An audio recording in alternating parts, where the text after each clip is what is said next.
अनुलंबित भुजो कनकावदातो संकीर्तन पितरो कमलायताक्षो विश्वम्भरो द्विजवरो युगधर्मपालो वन्दे जगत्प्रियकरौ करुणावतारो। हे कृष्ण करुणा सिंधो दीनबंधो जगत्पते गोपेश गोपिका कांत राधा कांत नमोस्तुते। तप्त कांचन गौरांगी राधे वृंदावनेश्वरी वृषभानुसुते देवी प्रणमामि हरिप्रिये। भक्त्या विहीना अपराध लक्षये क्षिप्ताश्च कामादितरंग मध्यै कृपामयी त्वां शरणं प्रपन्ना वृंदे नुमस्ते चरणारविंदम्। जय श्री कृष्ण चैतन्य प्रभु नित्यानंद श्री अद्वैत गदाधर शिवासादि गौर भक्त वृंद। हरे कृष्णा कृष्ण कृष्ण हरे हरे हरे राम राम राम हरे हरे। सर्वप्रथम भगवान के अभिन्न प्रकाश विग्रह श्री गुरुपाद पद्म पूज्यपाद त्रिदंडी स्वामी अष्टोत्तर सत श्री श्रीमद भक्ति प्रसाद विष्णु गोस्वामी गुरुदेव महाराज के पावन श्री चरण कमलों में असंख्य कोटि दंडवत ज्ञापित करते हुए उनकी अहेतुकी कृपा प्रार्थना करती हूँ। वे अपनी कृपा वर्षण करें जिससे निज कर्ताभिमान भाव को छोड़कर एकमात्र उनकी वाणी के वाहक के रूप में अपना परिचय दे सकूं। परम गुरुदेव नित्य लीला विष्णु विष्णु आशीष भक्ति रहित माधव गोस्वामी महाराज परमेश्वर गुरुदेव जगत गुरु भक्ति सिद्धांत सरस्वती गोस्वामी ठाकुर प्रभुपाद व समस्त गुरु परंपरा जय युक्त हूँ।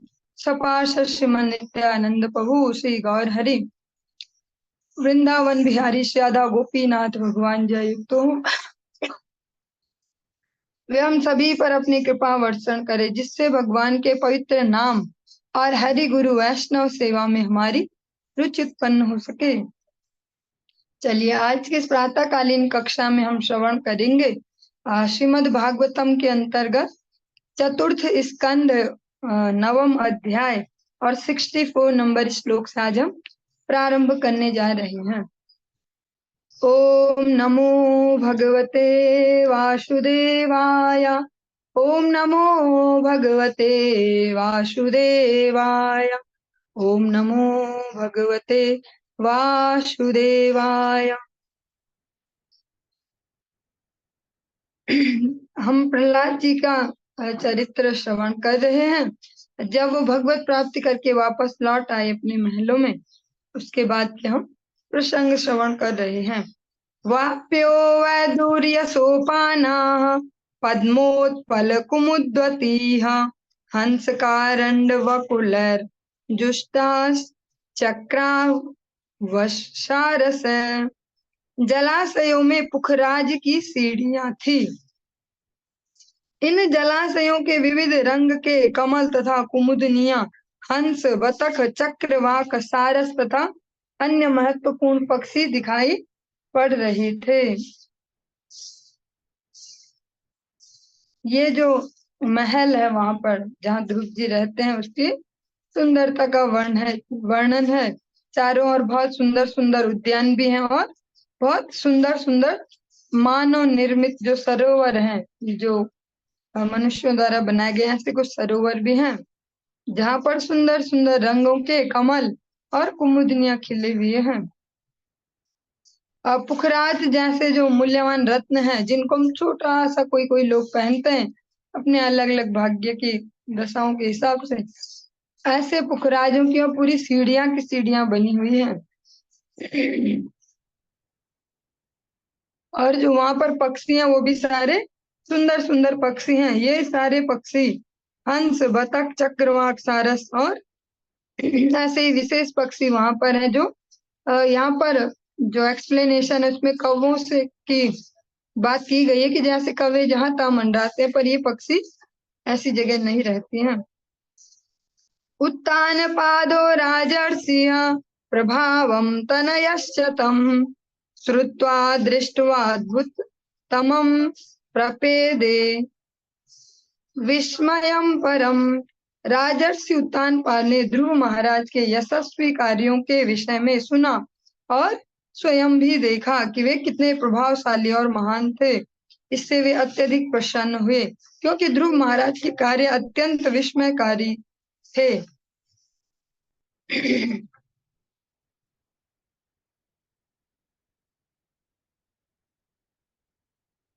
ध्रुव जी जब जंगल में गए और इतने असंभव कार्य को उन्होंने करके दिखाया और उनके पिता ने भी उनके बारे में श्रवण किया था नारद जी से, किंतु अब जब वो आ गए और प्रत्यक्ष उनके समक्ष हैं तो फिर जिस प्रकार से हम श्रवण करते हैं सततम तेषां सतत युक्तानां भजतां प्रीतिपूर्वकं ददामि बुद्धि योगम तम येन मामुपयान्ति। जो निरंतर भगवान का स्मरण चिंतन करते हैं, भगवान उनको बुद्धि देते हैं जिससे वो भगवान तक पहुंच पाए। इसको हम दूसरे एंगल से भी समझ सकते हैं अपने भौतिक तरीके से कि जो भगवान की शरण में जाते हैं उनका इस संसार में भी जो कार्य शैली है वो भी भगवत बुद्धि से चल पाती है, उनमें वो पटुता होती है। ध्रुव जी भी इसी प्रकार से एक्सपर्ट है, जो भी करते हैं उसको बहुत बढ़िया तरीके से महाराज उनको देखकर बड़े प्रसन्न हैं और उनके कार्य जो है वो विलक्षण है, एक छोटे बच्चे के लिए वो पॉसिबल नहीं है। वीक्ष्योढवयसं तं च प्रकृतीनां च सम्मतम् अनुरक्त प्रजं राजा ध्रुवं चक्रे भुवापतिम्। तत्पश्चात जब राजा उत्तानपाद ने विचार करके देखा कि ध्रुव महाराज राज्य का भार संभालने हेतु समुचित प्रौढ़ हो चुके हैं और उनके मंत्री भी सहमत हैं तथा प्रजा को भी वे प्रिय हैं, तो उन्होंने ध्रुव को इस ग्रह के सम्राट के रूप में सिंहासन पर बिठा दिया।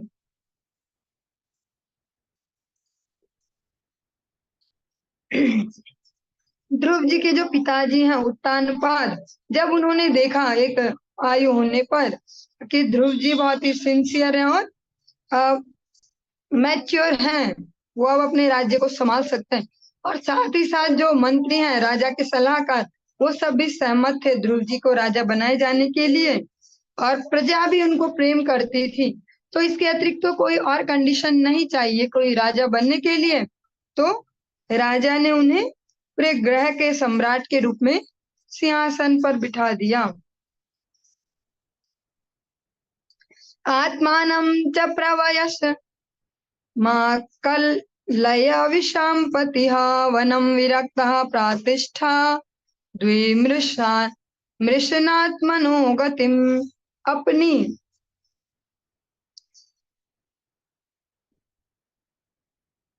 अपनी वृद्धावस्था और आत्म कल्याण पर विचार करके राजा उत्तानपाद ने अपने आप को सांसारिक कार्यों से विरक्त कर लिया और जंगल में चले गए। जो इतने बड़े साम्राज्य के राजा हैं उत्तानपाद, जो ऐसे भौतिक प्रकृति के शुरू से ही जो राजा हैं, राजा मनु के जो पुत्र हैं, ऐसे उत्तानपाद महाराज ने भी अपने आप रिटायरमेंट लिया, उनको जबरदस्ती रिटायर नहीं किया गया कि अब तो आप 60 साल के हो गए, छोड़ो छोड़ो जॉब छोड़ो, या घर वालों ने भी जबरदस्ती किनारे नहीं किया कि आप किनारे बैठो हमें दो। उन्होंने अपने जो शरीर की स्थिति और आत्म कल्याण पर विचार करके, केवल मजबूरी में नहीं, एक स्वस्थ मानसिकता से क्या मुझे भी आत्म संशोधन करना चाहिए, भगवत प्राप्ति के लिए प्रयास करना चाहिए, ये विचार कर अपने आप को इन सांसारिक कार्यों से अलग हटा के और जंगल में चले गए।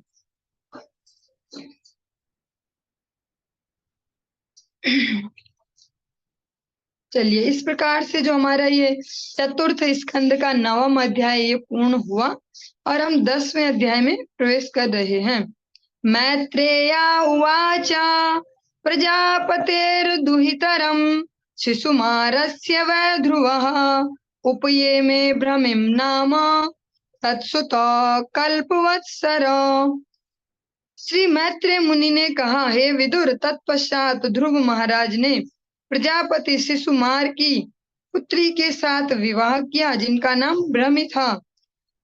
उसके कल्प और वत्सर नामक 2 पुत्र हुए।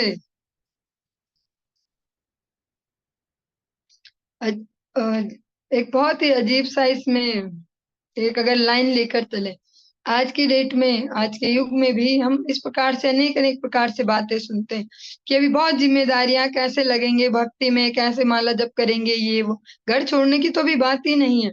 माला पकड़ने के लिए भी ऐसे तक दिए जा सकते हैं कि अभी तो छोटे छोटे बच्चे हमारे, बहुत जिम्मेदारियां, अभी ऐसा है अभी वैसा है।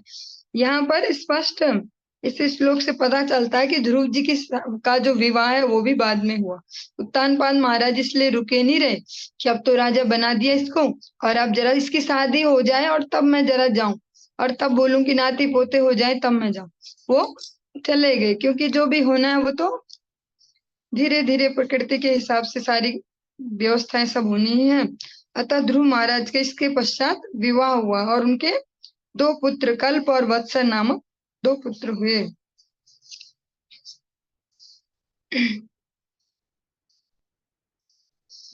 इलायामपि भार्यायाम् वायोः पुत्रयां महाबलः पुत्रमुत्कल नामानं योषिद्रत्न मजीजनत। अत्यंत शक्तिशाली ध्रुव महाराज की एक दूसरी पत्नी थी, जिसका नाम इला था। वह वायुदेव की पुत्री थी। उससे उन्हें उत्कल नाम का एक पुत्र और एक अत्यंत सुंदर कन्या उत्पन्न हुए। उत्तमस्त्व कृतो द्वाहो मृगयायां बलीयसा अतः पुण्यजनेनाद्र तन्मातास्य गतिं गता। ध्रुव महाराज का जो छोटा भाई है, थोड़ा सा गलती से हमने कल या प्रसंग में सुना होगा कि वो उत्तम बड़े भाई हैं, लेकिन वो ध्रुव जी के छोटे भाई हैं। ध्रुव महाराज का छोटा भाई उत्तम, जिनका अभी विवाह नहीं हुआ था, एक बार वो शिकार करने गए, मृगया करने गए, और हिमालय पर्वत में एक शक्तिशाली यक्ष द्वारा मार डाला गया उनको। एक यक्ष ने उनका वध कर दिया। उसकी माता सुरुचि ने भी अपने पुत्र के पथ का अनुसरण किया। वो भी उनको ढूंढते ढूंढते वनों में गई और वहां दावाग्नि में उनका भी शरीर शांत हो गया। ध्रुवो भातृवधं श्रुत्वा कोपामर्श सुचार्पितः जैत्रं स्यन्दन मास्थाय गतः पुण्यजनालयम्। जब ध्रुव महाराज ने यक्षों द्वारा हिमालय पर्वत में अपने भाई उत्तम के वध का समाचार सुना, तो वे शोक और क्रोध से अभिभूत हो गए। वे अपने रथ पर सवार हुए और यक्षों की नगरी अलकापुरी पर विजय प्राप्त करने हेतु निकल पड़े।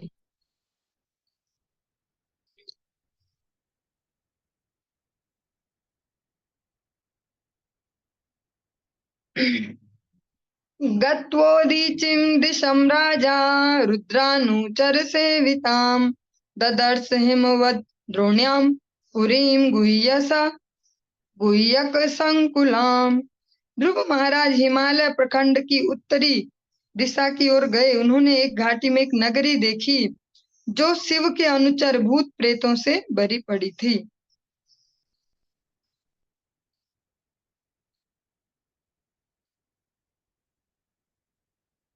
दद्म शंखं बृहद्बाहु खं दिशश्चानु नादयन् येनोद्विग्न दिशः क्षत्त रूपो देव्यो अत्र संभृशम्। श्री मैत्रेय मुनि ने आगे कहा, हे विदुर, जैसे ही ध्रुव महाराज अलकापुरी पहुंचे, उन्होंने तुरंत अपना शंख बजाया, जिसकी ध्वनि संपूर्ण आकाश तथा प्रत्येक दिशा में गूंजने लगी। यक्षों की पत्नियां अत्यंत भयभीत हो उठी। उनके नेत्रों से प्रकट हो रहा था कि वे चिंता से भरी थी, क्योंकि उन यक्षों ने बिना कारण के उत्तम का वध किया था। अतः ध्रुव महाराज का यहाँ पर as a Raja, as a शासक उनसे उनको दंडित करना अनिवार्य था। ततो निष्क्रम्य बलिन उपदेव महाभटा असहन्तस्तन्नि नादम भिपेतुरुदायुधा। हे वीर विदुर, ध्रुव महाराज के शंख की गूंजती ध्वनि को सहन न कर सकने के कारण यक्षों के महाशक्तिशाली सैनिक अपने अपने अस्त्र शस्त्र लेकर अपनी नगरी के बाहर निकल आए और उन्होंने ध्रुव पर धावा बोल दिया। सतानापततो वीरा उग्रधन्वा महारथः एकैकं युगपत् सर्वान् हनबाणस्त्रिभिस्त्रिभिः। ध्रुव महाराज जो महारथी तथा निश्चय ही महान धनुर्धर भी थे, तुरंत ही एक साथ 3-3 बाण छोड़कर उन्हें मारने लगे। ते वै ललाट लग्नस्तै दिशुभिः सर्व एव हि मत्वा निरस्तमात्मान मासन कर्म तस्य तत्। जब यक्ष वीरों ने देखा कि उनके सिरों पर ध्रुव महाराज द्वारा बाण वर्षा की जा रही है, तो उन्हें अपनी विषम स्थिति का पता चल गया और उन्होंने यह समझ लिया कि हार निश्चित है। किंतु वीर होने के नाते उन्होंने ध्रुव के कार्य की सराहना की।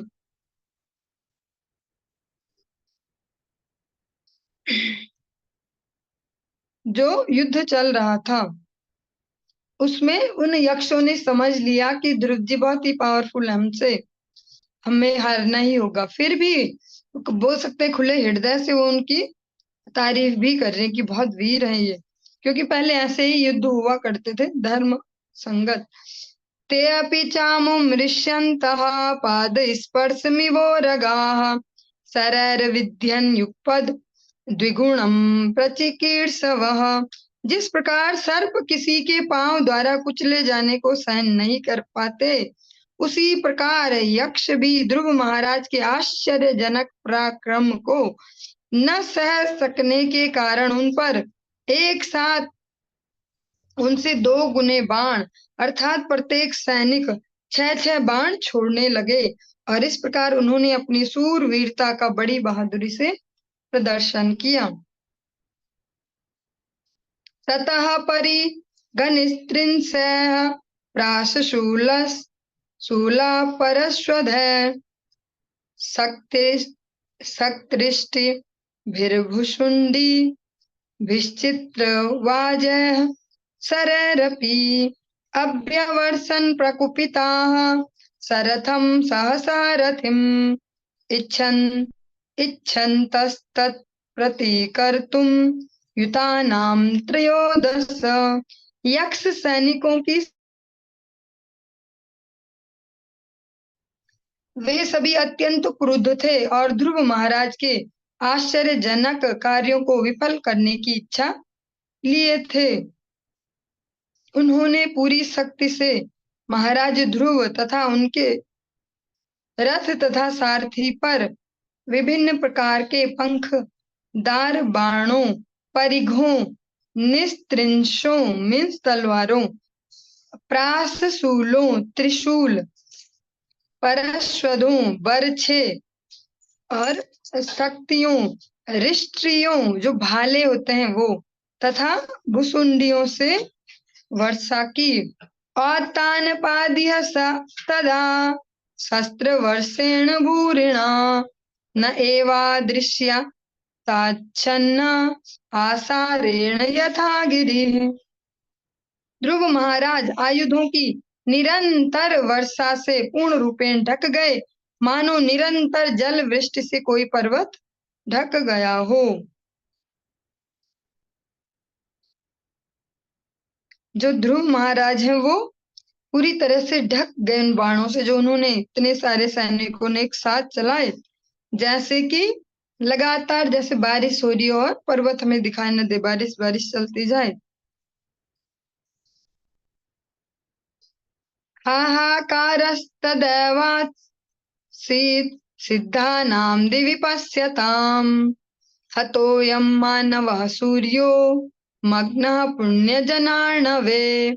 उच्चतर ग्रह मंडल के सभी सिद्ध जन आकाश से युद्ध देख रहे थे और जब उन्होंने देखा कि ध्रुव महाराज शत्रु की निरंतर बाण वर्षा से ढक गए हैं तो वे हाहाकार करने लगे। मनु के पौत्र ध्रुव महाराज हार गए। वे ऐसा चिल्लाने लगे सारे लोग। वे चिल्ला रहे थे कि ध्रुव महाराज तो सूर्य के समान हैं और इस समय वो यक्षों के समुद्र में डूब गए हैं। ध्रुव जी की एक टाइम जो ये स्थिति हुई उसको देखकर बड़े बड़े जो सिद्ध जन है जो आकाश से देख रहे थे वो भी हाहाकार करने लगे कि मनु के पौत्र की ये स्थिति, ये तो सूर्य जैसे हैं और इस समय जैसा हम देखते हैं कि संध्या में वो छुप जाते हैं, इस समुद्र में डूब गए हैं। इस प्रकार से वे सब आपस में बातें कर रहे हैं।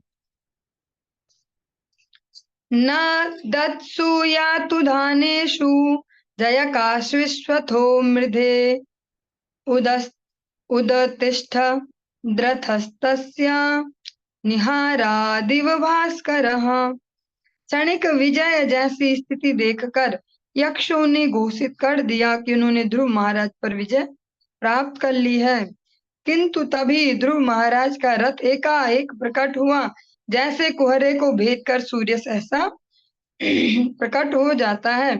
और जो थोड़ी देर के लिए ऐसी स्थिति उत्पन्न हुई कि ध्रुव जी बाणों से ही ढक गए हैं, यक्षों ने फिर हल्ला मचाना शुरू कर दिया कि घोषणा कर दी हम तो जीत गए, हम जीत गए, बस ये हार गए ध्रुव जी। लेकिन तभी अचानक से ध्रुव जी का रथ अचानक से प्रकट हुआ, जैसे कि कोहरे वाले दिनों में सर्दियों में हम देखते हैं कोहरे को भेद कर सूर्य सहसा प्रकट हो जाते हैं, ऐसे ध्रुव जी भी वहां पर तुरंत से रथ लेकर पहुंच गए। धनुर्विस्फूर्जयन् दिव्यं द्विशतां खेदमुद्वहन् अस्त्रौघं व्यधमद्वाणैर्घनानीकमिवानिलः। ध्रुव महाराज के धनुष बाण टंकार तथा फुत्कार करने लगे, जिससे उनके शत्रुओं के हृदय में त्रास उत्पन्न होने लगे। वे निरंतर बाण बरसाने लगे, जिससे सभी के विभिन्न हथियार वैसे ही तितर बितर हो गए।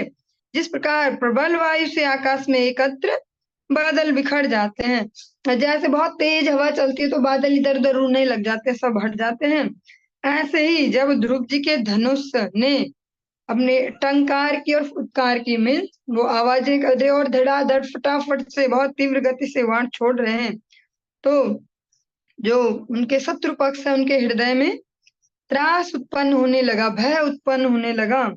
ध्रुव जी अब निरंतर बाण बरसाने लगे और शत्रुओं के हथियार तितर बितर हो गए। तस्य ते चाप निर्मुक्ता भित्वा वर्माणि रक्षसाम् कायानाविविशुस्तिग्मा गिरिनशनयो यथा। ध्रुव महाराज के धनुष से छूटे हुए तीक्ष्ण बाण शत्रुओं के कवचों तथा शरीरों को छेदने लगे, मानो स्वर्ग के राजा द्वारा छोड़ा गया वज्र हो, जो पर्वतों के शरीरों को छिन्न भिन्न कर देता है। देवताओं में से सबसे पावरफुल जो अस्त्र माना जाता है वो इंद्र का वज्र है, जो एक ऋषि की हड्डियों से बना है, इसलिए इतना पावरफुल है।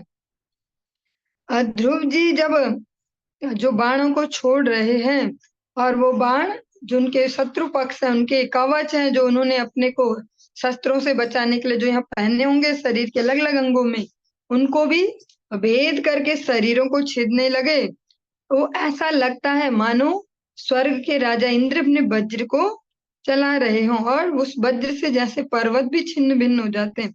इसी प्रकार से ध्रुव जी के बाण आज इतने पावरफुल हैं। भल्लैः सच्छिद्यमानानां शिरोभिश्चारुकुण्डलैः उरुभिर्हेमताला भेर्दोर्भिर्वलया वल्गुभिः हारकेयूर्मुकुटैः रुष्णिश्च महाधनैः आस्त्रितास्तारण भुवो रेजुर्वीर मनोहरा। श्री मैत्रेय मुनि ने आगे कहा, हे विदुर, ध्रुव महाराज के बाणों से जो सिर छिन्न भिन्न हुए थे वे सुंदर कुंडलों और पागों से अच्छी तरह से अलंकृत थे। उन शरीरों के पांव सुनहरे ताड़ के वृक्षों के समान सुंदर थे। उनकी भुजाएं सुनहरे कंकणों तथा बाजूबंदों से सुसज्जित थी और उनके सिरों पर सुंदर बहुमूल्य सुनहरे मुकुट थे। युद्ध भूमि में बिखरे हुए ये आभूषण अत्यंत आकर्षक लग रहे थे और किसी भी वीर के मन को मोह सकते थे। उस समय में जो युद्ध करने भी जाती सेना वो भी ऐसे ऐसे आभूषण पहनकर जाती जैसा हमें अब रेयरली शादियों में ही देखने को मिलता होगा, और शादियों में भी अब मुश्किल है सुरक्षा की दृष्टि से। सेना भी ऐसे सब अलंकार पहनती थी। हतावशिष्टा इतरे रणाजिराद रक्षो गणा क्षत्रिय।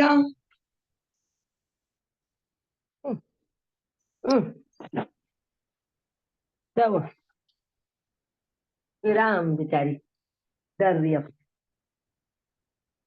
जा मत है, हो गई पूजा।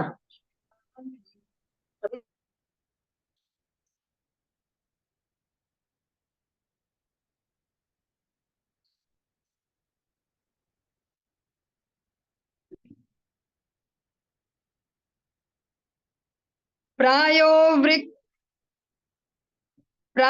विविक्रणावयवा विदु ध्रुवो मृगेंद्र विक्रीडित यूथपा इव। जो यक्ष किसी प्रकार जीवित बच गए उनके अंग प्रत्यंग महावीर ध्रुव महाराज के बाणों से कटकर खंड खंड हो गए। वे युद्ध भूमि छोड़कर उसी तरह भागने लगे जैसे सिंह द्वारा पराजित होने पर हाथी भागते हैं। अपश्यमानः स तदा ततायिनं महामृधे कंचन मानवोत्तमः पुरीं दक्षन्नपि न विशद्विषां न मायिनां वेद चिकीर्षितं जनः। मानवों में श्रेष्ठ ध्रुव महाराज ने देखा कि उस विशाल युद्ध भूमि में एक भी सशस्त्र शत्रु सैनिक शेष नहीं रहा। तब उनकी इच्छा अलकापुरी देखने को हुई, किंतु उन्होंने मन में सोचा, यक्षों की मायावी योजनाओं को कोई नहीं जानता। जब इस प्रकार से ध्रुव जी ने देखा कि यहाँ पर कोई नहीं बचा अब तो, हाँ, लेकिन मन में एक इच्छा उत्पन्न हुई कि थोड़ा देखिए तो इनके राज्य को कैसा है। लेकिन तुरंत ही दूसरा एक विचार आया कि इनके छल को कोई नहीं जानता, कैसे भी मायावी योजना बना सकते हैं। इति ब्रुवंश्चित्र रथा स्वसारथिं यत्तः परेषां प्रतियोग शंकितः शुश्राव शब्दं जलधेरिवेरितं नभस्वतो दिक्षु रजो अन्वदिशत् दृश्यत। जब ध्रुव महाराज अपने मायावी शत्रुओं से सशंकित होकर अपने सारथी से बातें कर रहे थे तब उन्हें प्रचंड ध्वनि सुनाई पड़ी, मानो वहां संपूर्ण समुद्र उमड़ आया हो। उन्होंने देखा कि आकाश से उन पर चारों ओर से धूल भरी आंधी आ रही है। ध्रुव जी के दिमाग में जैसे ही आया कि इनका छल भी हो सकता है और अपने सारथी से इस प्रकार की बात कर रहे थे, तो तभी अचानक से ऐसी भयंकर ध्वनि आई जैसे कि पूरा समुद्र का समुद्र वहां पर उमड़ आया हो। और जब उन्होंने आकाश की ओर देखा, आकाश से बहुत धूल भरी आंधी आ रही थी, भयंकर वाली।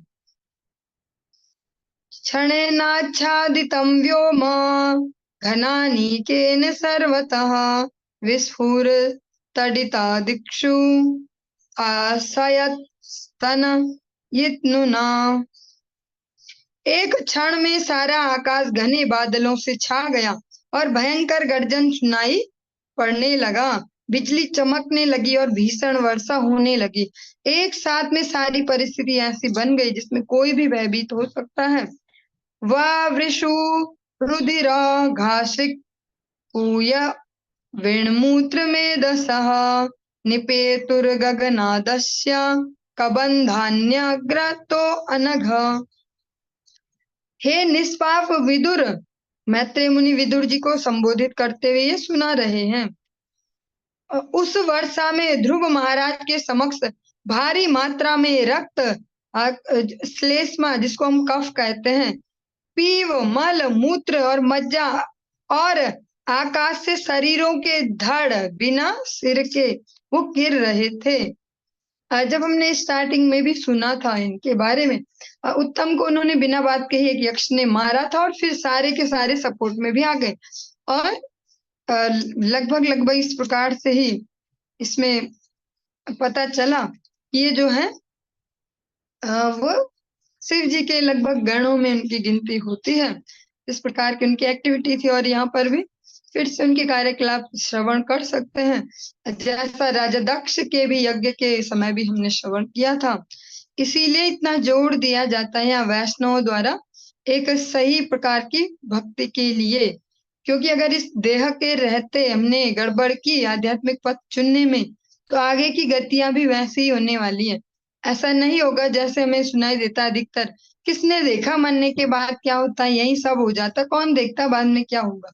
लेकिन आगे भी फिर उसी प्रकार के जीवन प्राप्त होते हैं और वो सारी आदतें आगे भी वैसे ही जाएंगी। तो जो वो सारे यक्ष हैं उन्होंने उन पर इस मायावी इस प्रकार की वर्षा प्रारंभ कर दी जिसमें सारी की सारी अशुद्धि आती है। और ऐसा ही वर्णन ये ध्रुव जी के समय की बात, और ऐसा ही जब त्रेता युग में भी जब विश्वामित्र जी के यज्ञ की जब बात आती है, जब भगवान राम और लक्ष्मण जी को लेके गए यज्ञ की रक्षा के लिए, तब भी ऐसा ही वर्णन सुनने को मिलता है कि जो वो असुर थे, ताड़का और मारीच और सुबाह, वो भी अपने अन्य राक्षसों के साथ मिलके ऐसी वर्षाएं वहां पर करवाए करते थे।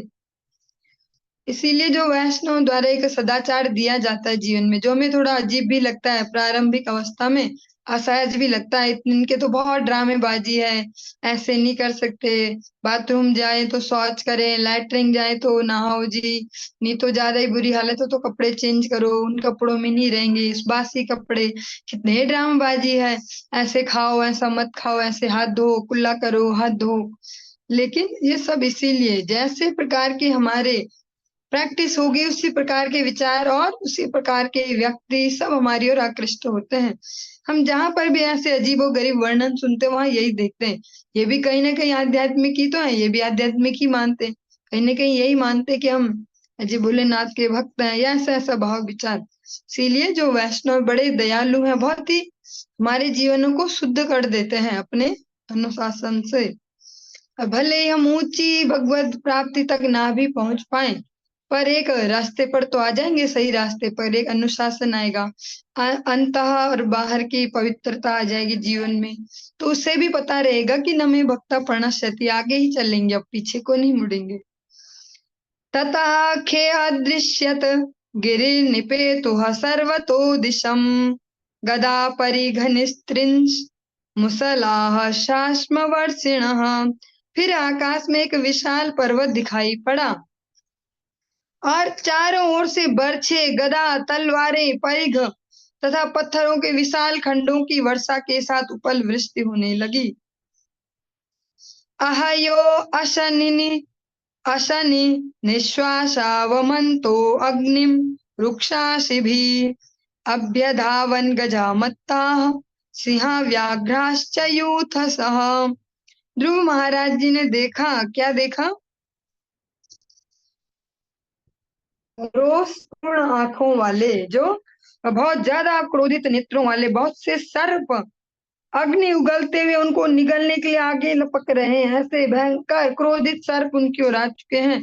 गलती से हमें कुछ सालों में कभी एक सांप दिख जाए और उसमें भी रेयरली ऐसा हो जाए कि उससे कुछ सामना हो जाए और कोई डंडे या ऐसा उसको मारने का प्रयास कर रहा हो और एक चोट उस पर लग भी जाए, उसके बाद उसकी जो हालत होती है क्रोधित, वो हमारे लिए बहुत ही रेयर होगी कि जीवन में कभी ऐसा कोई दृश्य दिखे।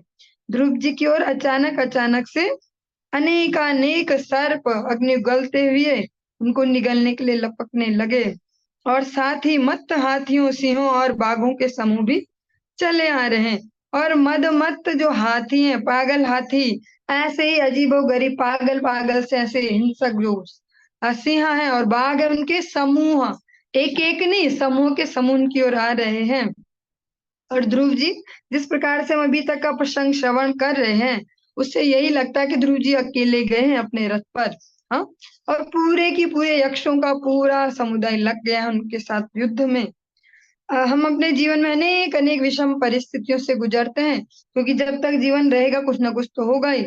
एक भक्त है, वो इस प्रकार से कहते हैं कि भैया कुछ परेशानी आ रही तो मतलब अच्छी बात है कि हम जिंदा हैं, उससे पता चल रहा है। तो जब हमारे जीवन में अलग अलग प्रकार के कोई चैलेंज आए तो हमें लगता है कि भक्ति में कुछ गड़बड़ है, या सही से रिजल्ट नहीं दे रही है भक्ति, ऐसा क्यों हो रहा, प्रतिकूलता क्यों आ रही। ये छोटी छोटी प्रतिकूलताओं की भी बात आ रही है, जिनके होने से ज्यादा प्रभाव भी नहीं पड़ता जीवन में, उन प्रतिकूलताओं की बात है। यहाँ पर ये ध्रुव जी हैं जिनकी हम कथा या प्रसंग सुन रहे हैं, जो 5 वर्ष की उम्र में इन्हें दृढ़ संकल्प है भगवत प्राप्ति के लिए, और उसको कर कर भी दिखाते हैं, जिसको अनेक अनेक महान योगी जन्मों जन्मों में भी नहीं कर पाते। भगवान उनके सामने आ भी गए, भगवान ने उनको स्पर्श भी कर दिया, भगवान ने उनको अपना धाम भी दे दिया, और भगवान ने सब बता भी दिया, सब सेट भी कर दिया। ये उन्हीं ध्रुव जी का हम जीवन सुन रहे हैं। और जो ये अभी सुन रहे हैं, ये कोई इमेजिनरी कल्पना नहीं है कि कोई मूवी के लिए किसी लेखक ने कोई लिख दिया है ऐसे स्टोरी की इस पे मूवी बनाएंगे, ऐसे सीन था, ऐसे महान योद्धा था, ऐसे आए। ये सचमुच की बात है, ये कहानी नहीं है, ये कथा है। कहानी फिक्सियस होती है, हम भी बना सकते हैं बहुत सारी कहानियां, कथा कोई बना नहीं सकता। वो ऐसे इतिहास है जो अलग अलग समय में इस धरा में और अनेक अनेक ब्रह्मांडों के अनेक अनेक ग्रहों में हो चुके हैं, उनको कथाएं बोलते हैं, जो सत्य इतिहास है।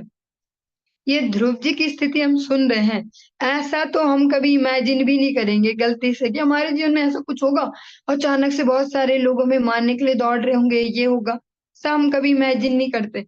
हमारी तो समस्याएं इतनी छोटी छोटी सी हैं कि इसने 2 गाली दे दी, ये ऐसे सोचता है, इसके लिए इतना करते हैं, ये तो समझता ही नहीं है। ऐसा है, आज बारिश हो गई हम परेशान हो गए, आज धूप हो गई हम परेशान हो गए, हमारी बहुत छोटी छोटी सी समस्या है।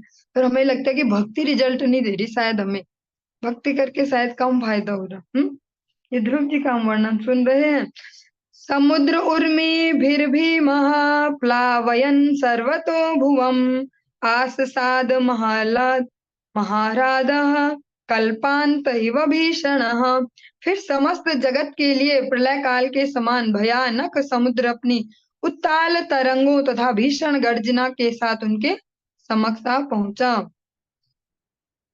समुद्र भी अपनी सबसे भीषण वाली स्थिति में उनके समक्ष पहुंच गया। और जो हम ये सुन रहे हैं, अगर ध्यान दिया हो, ये हिमालय की ओर, उत्तर दिशा की ओर का प्रसंग है, मतलब हाइट पे है ये जगह जहाँ ये सब चल रहा है। और समुद्र कहाँ होगा, कितनी दूर। यहाँ पर समस्त जगत के लिए प्रलय काल के समान भयानक समुद्र अपनी उत्ताल तरंगों तथा भीषण गर्जना के साथ उनके समक्ष आ पहुंचा। एवं विधान्यनेकानि त्रासनान्य मनस्विनां ससृजुस्तिग्मगतया आसुर्या माययासुराः। असुर यक्ष स्वभाव से अत्यंत क्रूर होते हैं, और अपनी आसुरी माया से वे अल्प ज्ञानियों को डराने वाले अनेक कौतुक कर सकते थे। ये बड़े क्रूर होते हैं स्वभाव से, इनमें दया तो है ही नहीं। और फिर उनमें साथ में मायावी उन्हें विद्याएं भी आती हैं, आसुरिक माया। तो जो नहीं समझ सकता इस सबको, उसको डराने के लिए ऐसे कार्य वो कर सकते थे। ध्रुवे प्रयुक्ता मसुरस्तां मायामति दुस्तरां निशम्य तस्य मुनयः समाशंसन समागताः। जब मुनियों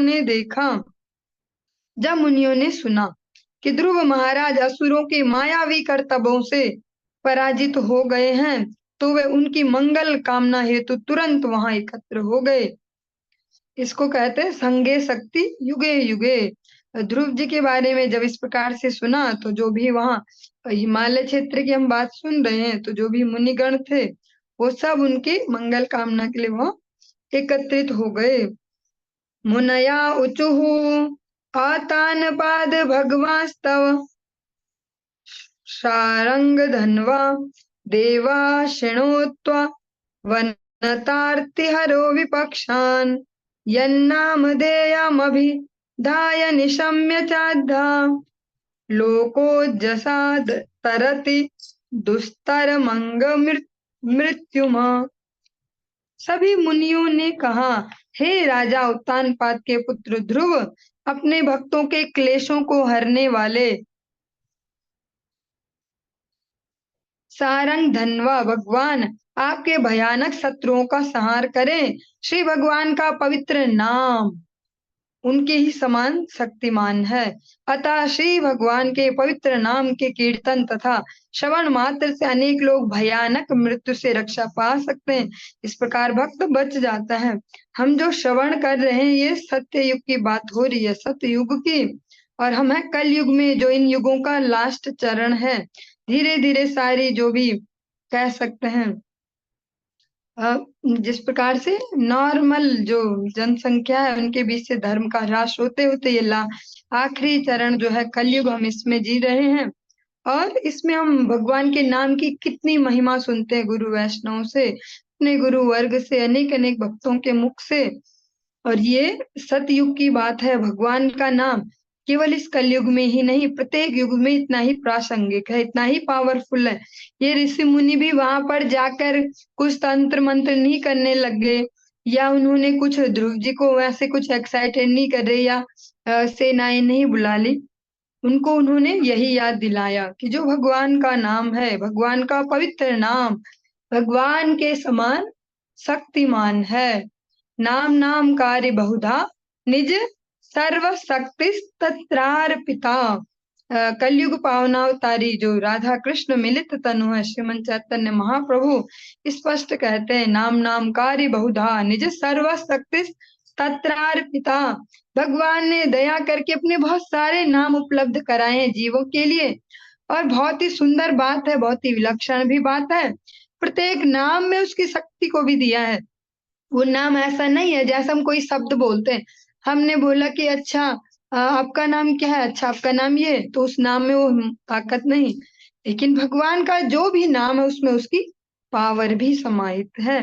उन मुनियों ने भी वहां पर यही उपदेश किया ध्रुव जी को, कुछ और ऐसे जैसे हम दे सकते थे कोई कोई सलाहें, ऐसी कोई सलाह नहीं दी कि फटाफट फोन करो अपनी सेना तुरंत यहाँ पे बुला लो, ऐसा करो वैसा करो।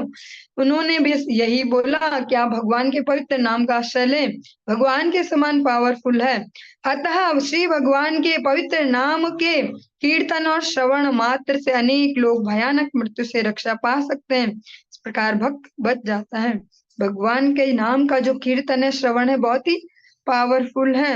और अगर कहें तो अपने गुरु परंपरा, स्पेशली गुरुदेव के कृपा आशीर्वाद से हम इसको डेली लाइफ में देख भी रहे, अनुभव भी कर पा रहे हैं। फिर लगता है कि नहीं, ये अतिशयोक्ति में तो नहीं कहते, पावरफुल तो है ही। देख पा रहे कि कितनी चेतना शून्य व्यक्ति भी अगर भगवान के नाम को सुने तो चेतना जागृत हो जाती है। मैत्रेया उवाच निशम्य गदतामेवा मिश्रीणाम धनुषी ध्रुवः संदधे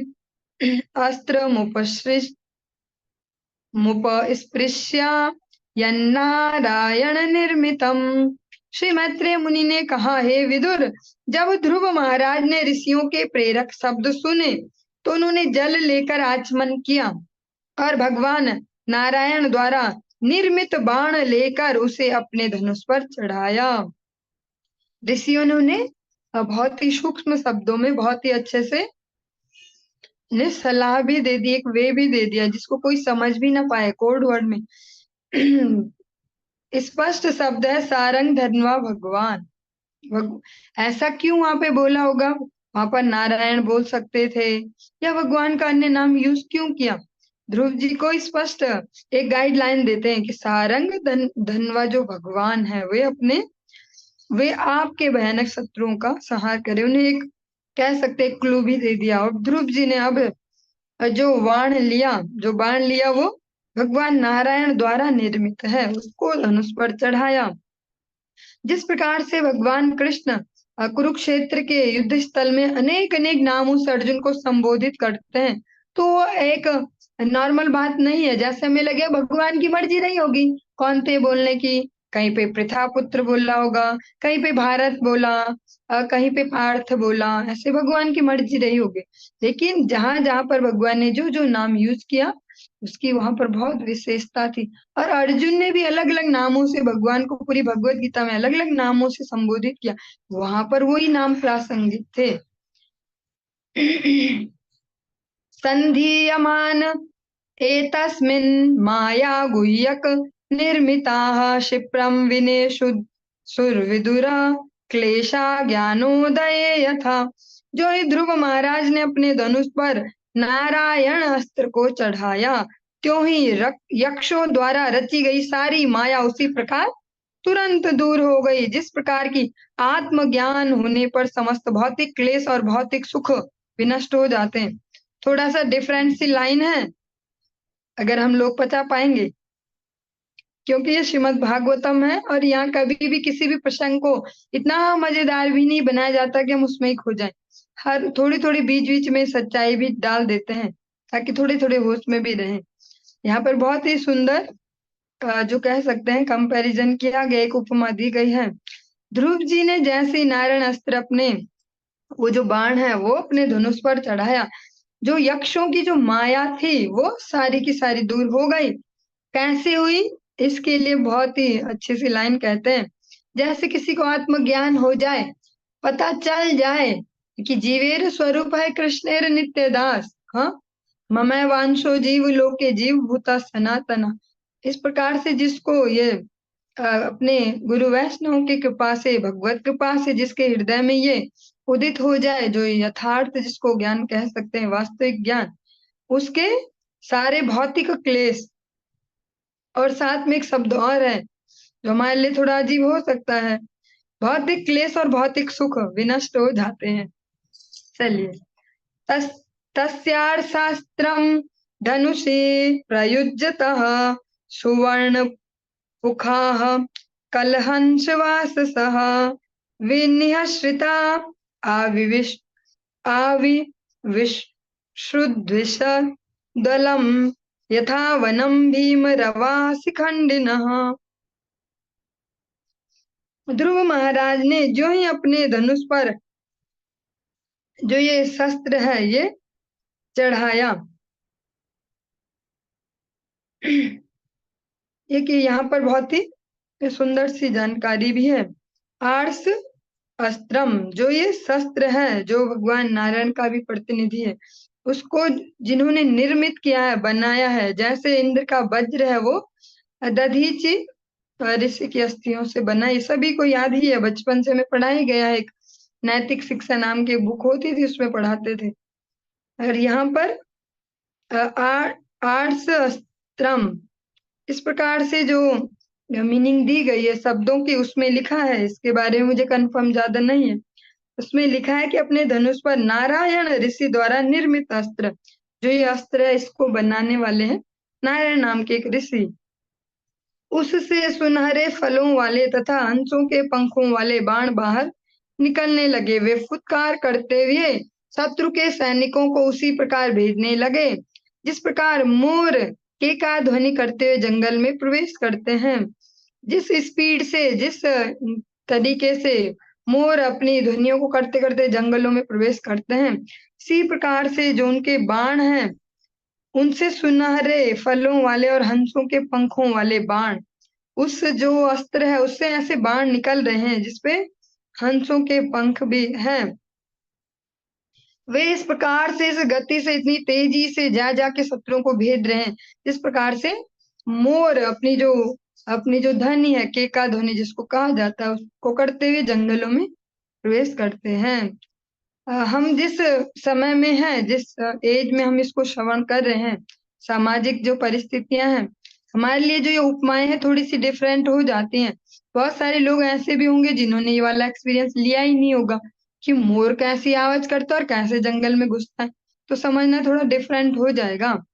जिन पर भी भगवत कृपा रही, जो लोग भी थोड़ा बहुत भगवत के पास से, प्रकृति के थोड़ा पास रह पाए होंगे, तो उन्होंने देखा ही होगा, जो गांव के आसपास कभी रहे हों उन्होंने ऐसे दृश्य लगभग देखे ही होंगे।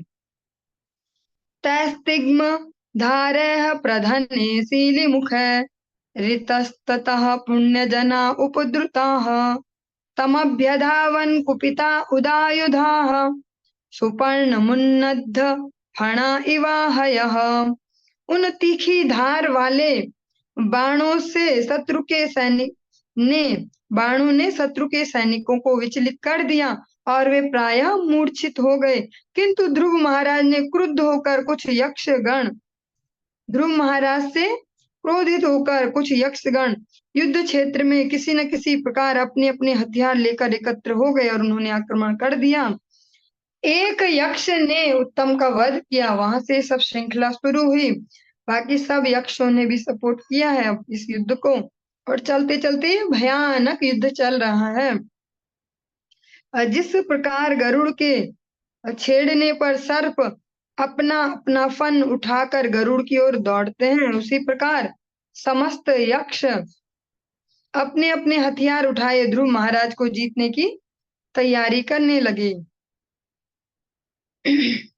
सतान पृषत्कैर विधावतो मृधे निकृत बाहु रुधिरो धरोदरान निनाय लोकम परमर्क मंडलम व्रजन्ति निर्भिद्य यमूर्ध्वरेतसः। जब ध्रुव महाराज ने यक्षों को आगे बढ़ते देखा तो उन्होंने तुरंत बाणों को चढ़ा लिया और शत्रुओं को खंड खंड कर डाला। शरीरों से बाहु, पांव, सिर और उदर अलग अलग करके उन्होंने यक्षों को सूर्य मंडल के ऊपर स्थित लोकों में भेज दिया। जो केवल श्रेष्ठ ऊर्ध्व रेता ब्रह्मचारियों को प्राप्त हो पाता है। बहुत ही सेंसिटिव श्लोक भी है। जिस प्रकार से हम श्रवण करते हैं कि जो पापी होंगे भैया वो नीचे वाले लोगों की ओर जाते हैं, लेकिन ध्रुव जी ने जिनका सो कॉल्ड वध भी किया है उनको भी निम्न गति नहीं मिली, एक प्रकार से उनका मंगल ही किया है उनको। और फिर जब उनके शरीर छूटे तो जो चेतना उनको सूर्य मंडल से ऊपर, सूर्य लोक से ऊपर जो लोक है उनकी ओर भेजा। और साथ में एक लाइन और भी है कि जो केवल श्रेष्ठ ऊर्ध्व रेता ब्रह्मचारियों को प्राप्त हो पाता है, जो इस प्रकार से कह सकते हैं शुद्धता से भगवत प्रसन्नता के लिए ब्रह्मचर्य व्रत का पालन करते हैं, ऐसे ऐसे जो लोग हैं उनको जो धाम प्राप्त होते हैं, जो लोग प्राप्त होते हैं। ध्रुव जी के हाथों जिनकी मृत्यु हुई है, जिनके लेकर कहा भी जाता है कि ध्रुव जी तो भक्त होते हुए भगवान को दर्शन करते हुए इतने हिंसक कैसे हो गए, इतना गुस्सा कैसे आ गया। हम तो सुनते हैं कि भक्तों को बदला नहीं लेना चाहिए, लेकिन यहाँ तो उल्टा ही देख रहे हैं। लेकिन ध्रुव जी ने उन्हें उनकी फाइनल डेस्टिनी तक पहुंचाया जहां तक वो स्वयं नहीं पहुंच सकते थे। तान अन्य मानान विवीक्ष्य गुह्यका न नागश्चित्र रथेन भूरिशः औतानपादिं कृपया पितामहो मनुर्जगादोपगतः सहर्षिभिः। जब स्वयंभू मनु ने देखा कि उनका पौत्र ध्रुव ऐसे अनेक यक्षों का वध कर रहा है जो वास्तव में अपराधी नहीं है, तो वे अपनी महान करुणावश ऋषियों को साथ लेकर ध्रुव के पास उन्हें सदुपदेश देने गए। जब मनु महाराज ने देखा कि जो जो एक व्यक्ति था जिसने ऐसा अपराध किया था उसको तो दंड मिल गया, और अनेक अनेक ऐसे भी मारे जा रहे हैं यक्ष जिनका इसमें कुछ ऐसा जो अपराधी नहीं है, तो फिर वे अनेक ऋषियों को लेकर ध्रुव जी के पास आए।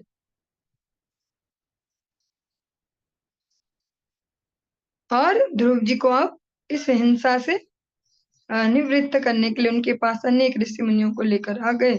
मनुरुवाचा अलम वत्सास्तिरोषेण तमोद्वारेण पापमना येन पुण्यजनानेतान् वधिस्त्वा मनागशः। श्री मनु महाराज ने कहा, हे पुत्र बस करो, वृथा क्रोध करना अच्छा नहीं। यह तो नारकीय जीवन का मार्ग है। अब तुम यक्षों को मारकर अपनी सीमा से परे जा रहे हो, क्योंकि वे वास्तव में अपराधी नहीं हैं।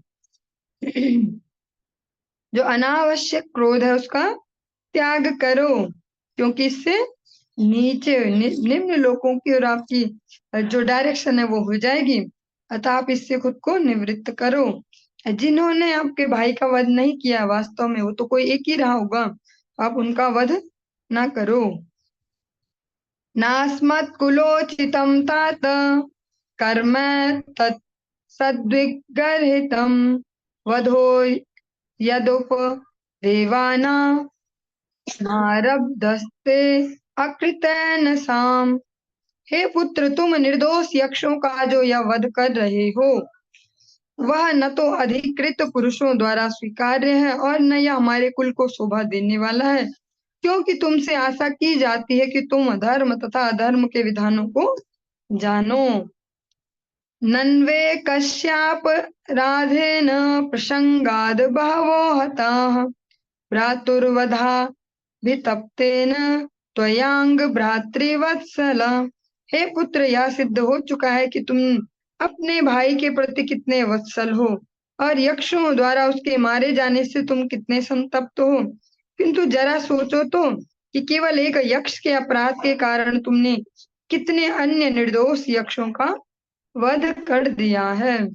नायं मार्गो हि साधूनां ऋषिकेशानुवर्तिनां यदात्मानं परागृह्य पशुवद्भूतवैशसम्। मनुष्य को चाहिए कि वह शरीर को आत्मा के रूप में स्वीकार न करे और इस प्रकार पशुओं की भांति दूसरों का वध न करे। पूर्ण पुरुषोत्तम भगवान की भक्तिमय सेवा के पथ का अनुसरण करने वाले साधु पुरुषों ने इसे विशेष रूप से वर्जित किया है। यहाँ पर बहुत ही स्पष्टतया क्लियर किया गया साधु किन्हें कहते हैं। साधु नाम ऋषिकेशानुवर्ती नाम, जिन्होंने भगवान ऋषिकेश की एकमात्र शरण ग्रहण की है। साधु शब्द उनके लिए यहाँ पर प्रयुक्त किया गया है और कहते हैं इस प्रकार से जो भगवान की भक्तिमय सेवा पथ का अनुसरण करते हैं उनके लिए ऐसे कार्य पूर्णतः वर्जित हैं। सर्वभूतात्म भावेन भूतावासं हरिं भवान आराध्याप दुराराध्यम विष्णु तत्परम पदम। वैकुंठ लोक में श्री हरि के धाम को प्राप्त कर पाना अत्यंत दुष्कर है, किंतु तुम इतने भाग्यशाली हो कि समस्त जीवात्माओं के परम धाम श्री भगवान की पूजा द्वारा तुम्हारा उस धाम को जाना निश्चित हो चुका है। उनको याद दिला रहे हैं कि तुम्हें यहाँ इस जगत में ज्यादा इस प्रकार की झक नहीं माननी चाहिए, क्योंकि आपकी तो इस लोक की गति और परलोक की गति भगवान द्वारा पहले से ही डिफाइन है। और बहुत ही स्पष्टतया कहा गया, वैकुंठ लोक में श्री हरि के धाम को, मतलब भगवान ने अपना ही धाम आपको दे दिया है, आपको तो सबसे ऊंची गति मिली, तो आप इस प्रकार से खुद को गलत जगह एंगेज ना करें। चलिए आज के इस प्रसंग को हम यहीं पर ही विराम देंगे और आगे कल कंटिन्यू करेंगे। हरि बोल। चलिए कक्षा को भी विराम देते हैं और